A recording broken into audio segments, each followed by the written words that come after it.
Kebanyakan orang menganggap karena dia menangkap indera, melalui inderanya menangkap ruang dan segala sesuatu itu dilihat dengan inderanya, dan dia menangkap objek-objek yang berbeda-beda, dia menganggap itu sebagai realitas. Dan apapun yang tidak bisa ditangkap oleh inderanya, dia menganggap itu sebagai bukan realitas. Dari situlah orang punya konsepsi materialisme. Kita sedikit berbicara tentang sesuatu yang sedikit berbau filsafat sekali-kali. Semoga Anda tidak jenuh dan alergi terhadap filsafat, karena yang saya bicarakan bukan tema filsafat ansih yang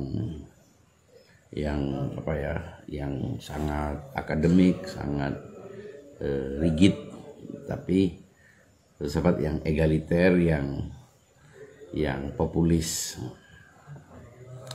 Begini,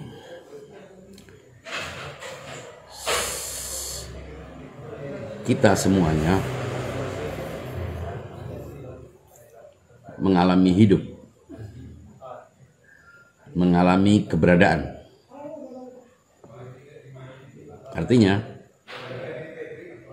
keberadaan itu telah terjadi pada diri kita.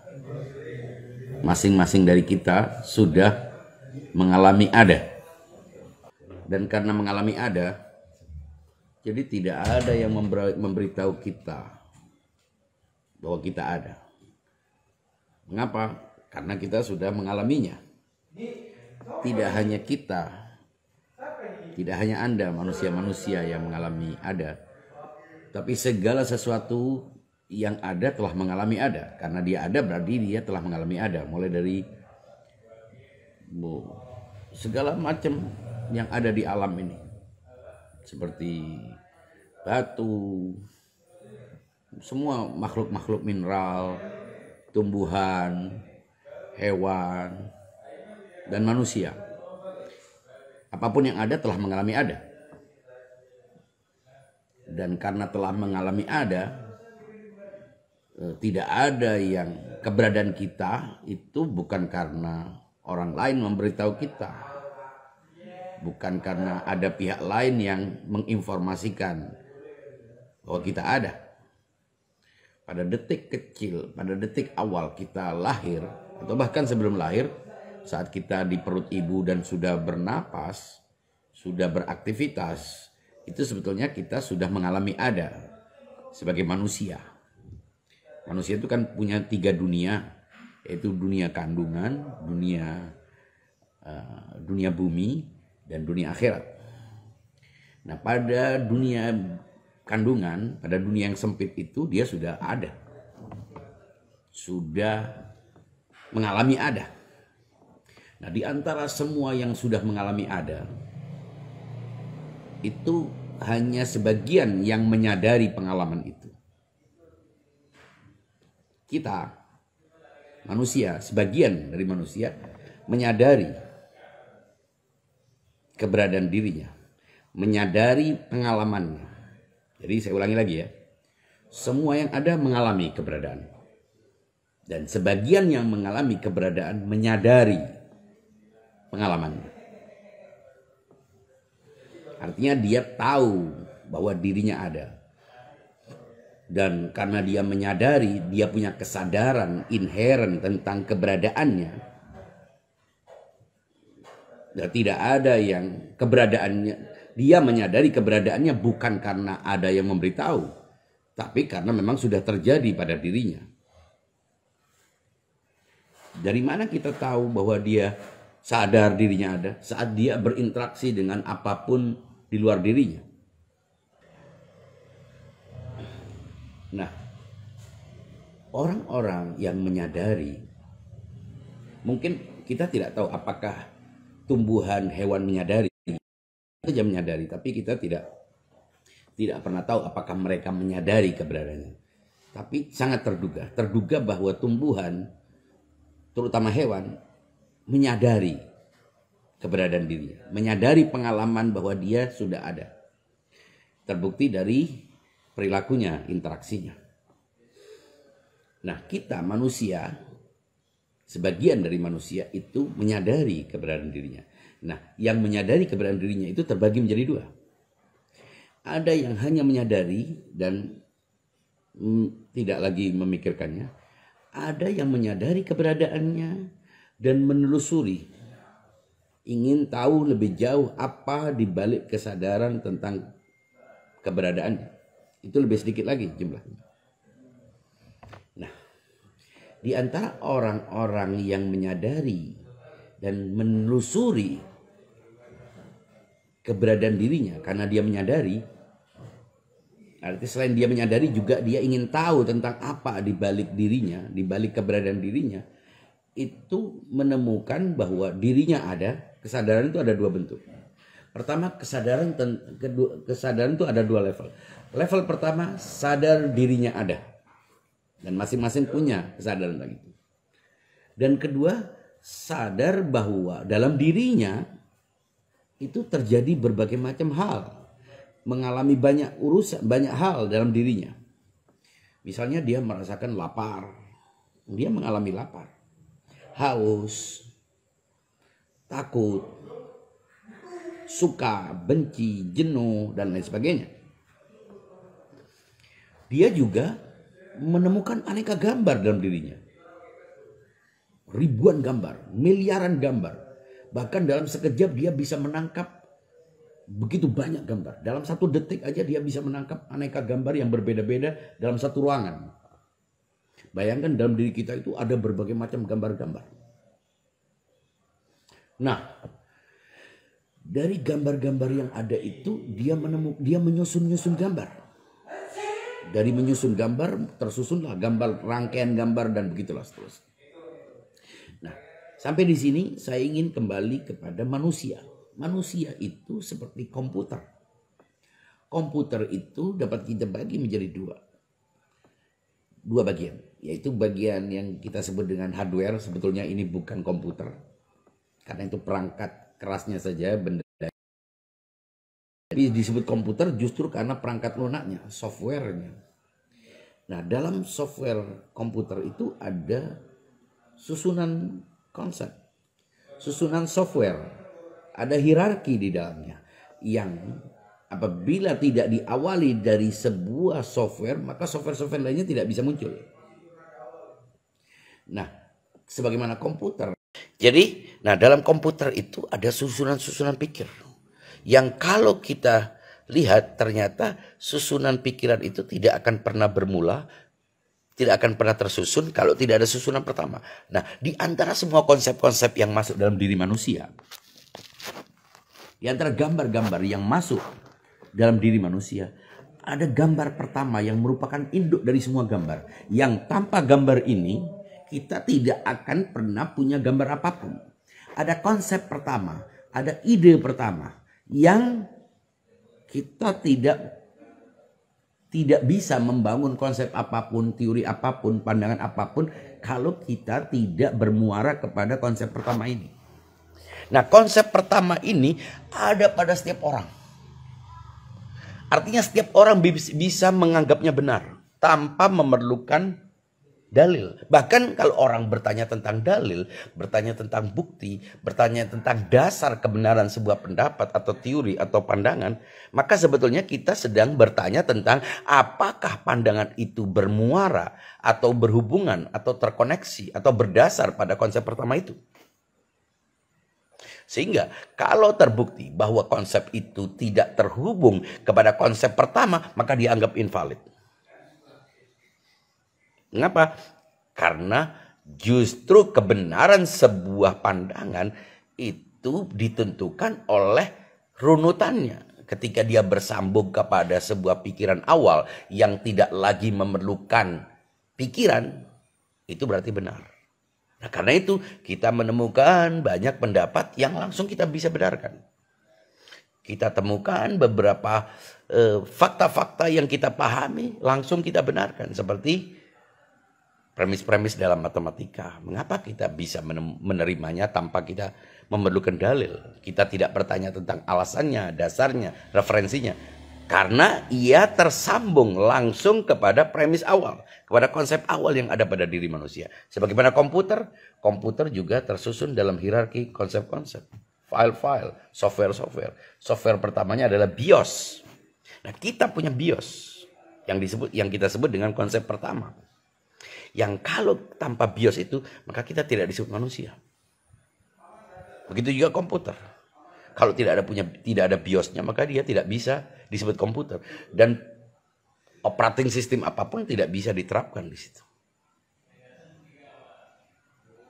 Begitu juga program, aplikasi juga tidak bisa di-running, tidak bisa dijalankan di atas OS. Bila OS-nya tidak dimulai dari, tidak berdasar pada BIOS. Nah, kita punya pengalaman. Pengalaman apa? Pengalaman eksistensi. Selain kita punya pengalaman eksistensi, karena kita sudah mengalaminya, kita menyadari, berarti kita punya kesadaran eksistensi. Setelah kita menyadari eksistensi, baru kemudian kita mengetahui. Dari mana mendapatkan pengetahuan? Dari konsep. Nah, konsep ini muncul setelah kita punya kesadaran. Artinya, kesadaran adalah basis utama dari sebuah pengetahuan. Dan kesadaran ini tidak bisa diketahui. Kesadaran ini tidak punya konsep. Mengapa? Karena justru dialah yang memproduksi konsep. Maka itu kalau kita memikirkan diri kita, itu artinya apa? Bukan kita menghayalkan diri kita, karena diri kita tidak bisa dipikirkan. Yang kita bisa pikirkan adalah perilaku kita, tindakan kita. Tapi diri kita konsepsikan, kita tidak akan mampu. Mengapa? Karena dirilah yang memproduksi konsep.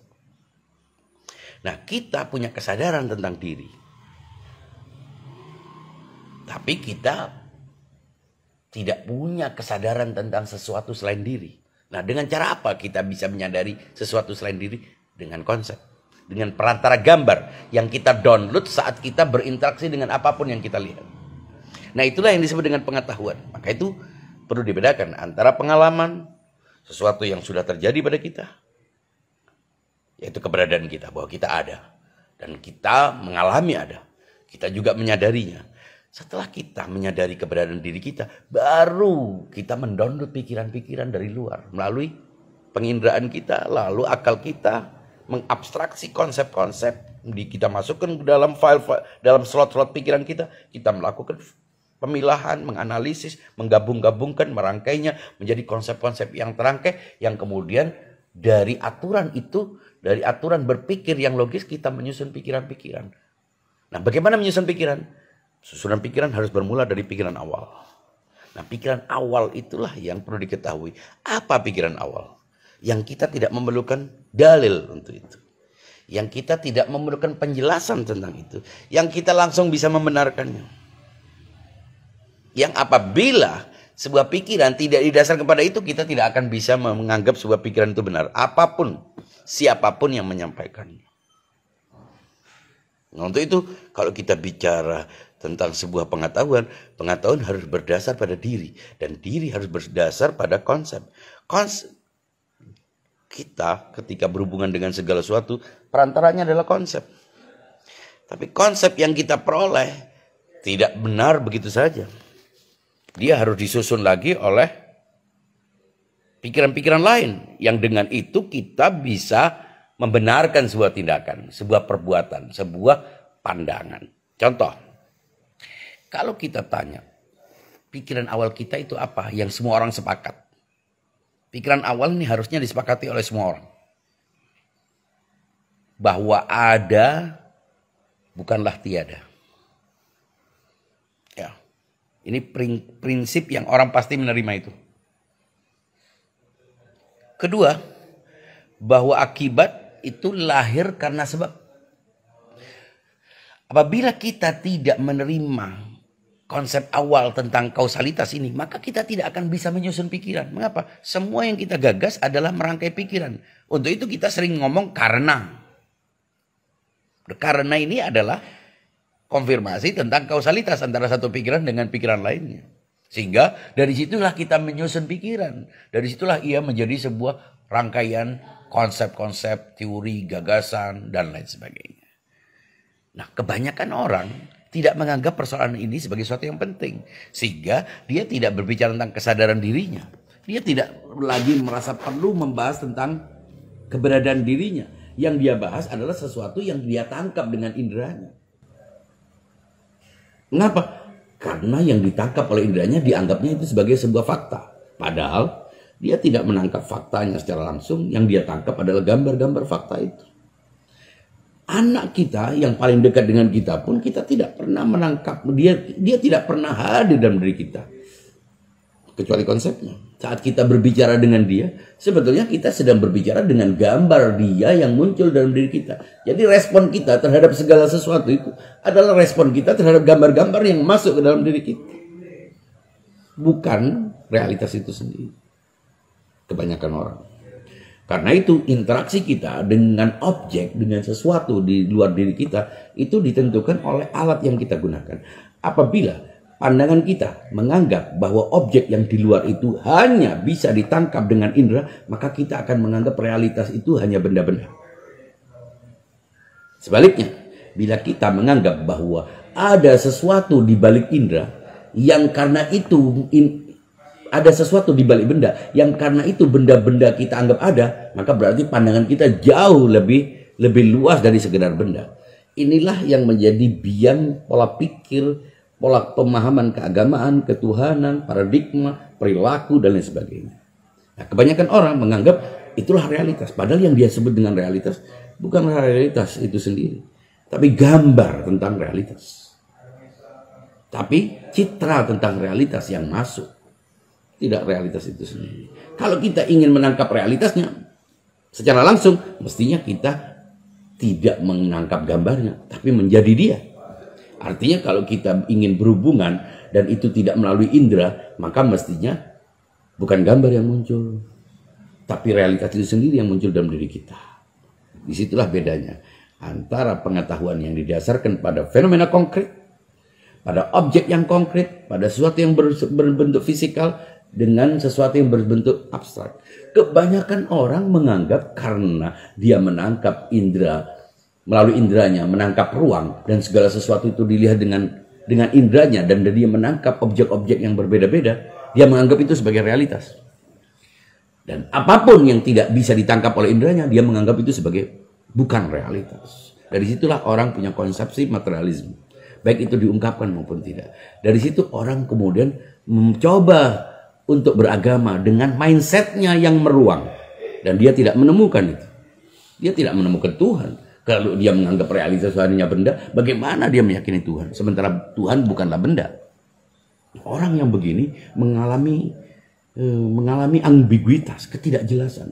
Di satu sisi dia menganggap realitas hanya benda,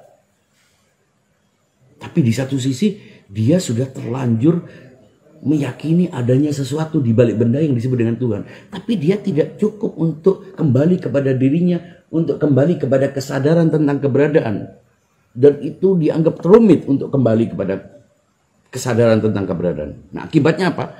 Dia tidak menggunakan kesadaran dirinya, pengalaman dirinya tentang keberadaan. Dia juga tidak bisa menggunakan pengalaman-pengalaman empirik untuk membuktikan keberadaan Tuhan. Orang begini akan goyang saat mengalami masalah-masalah. Mengapa? Karena dia terlanjur bertuhan, tapi dia tidak menggunakan sarana yang dengan itu mestinya dia bisa mengenal Tuhan.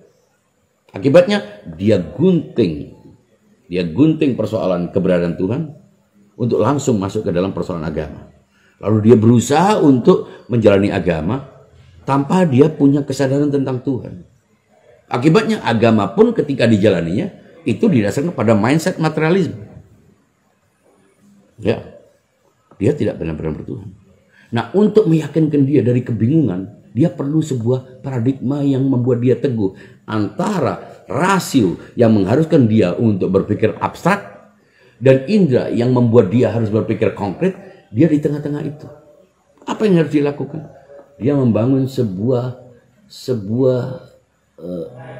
mitos yang disebut dengan iman. Tentu iman di sini adalah reduksi dari iman yang ada dalam Al-Quran, dalam teks-teks agama.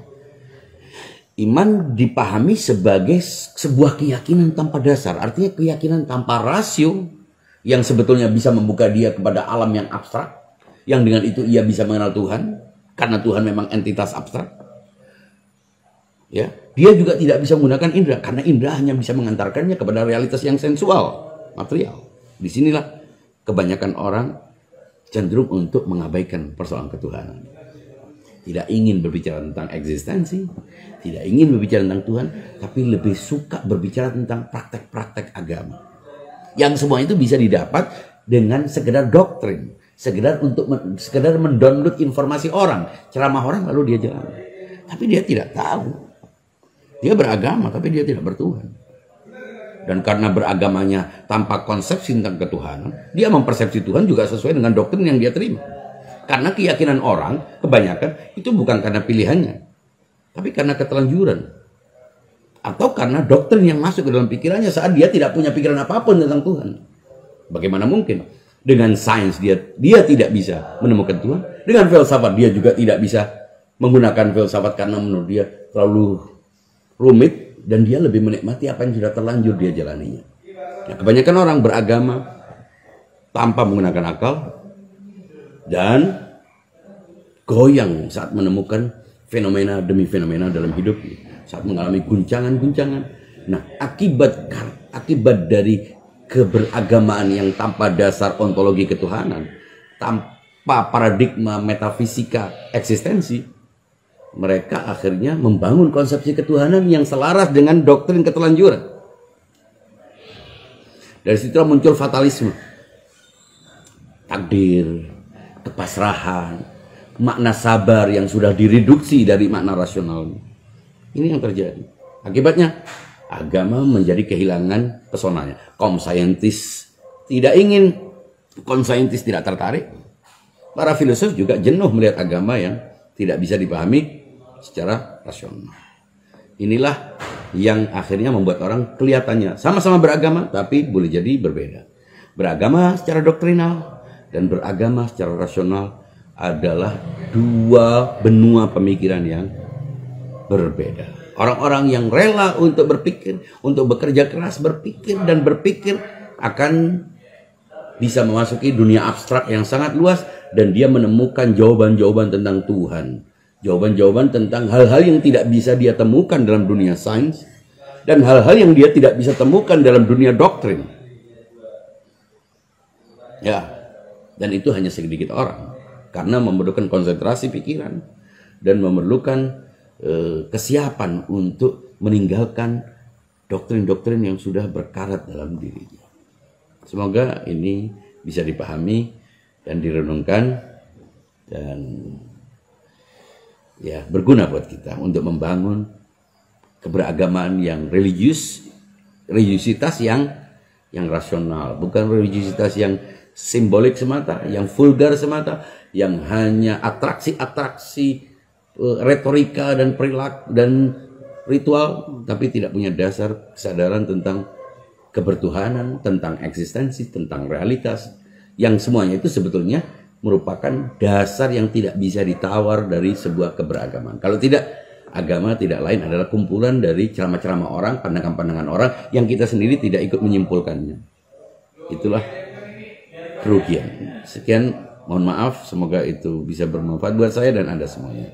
Mohon doa Anda semuanya. Sekian, wassalamualaikum warahmatullahi wabarakatuh.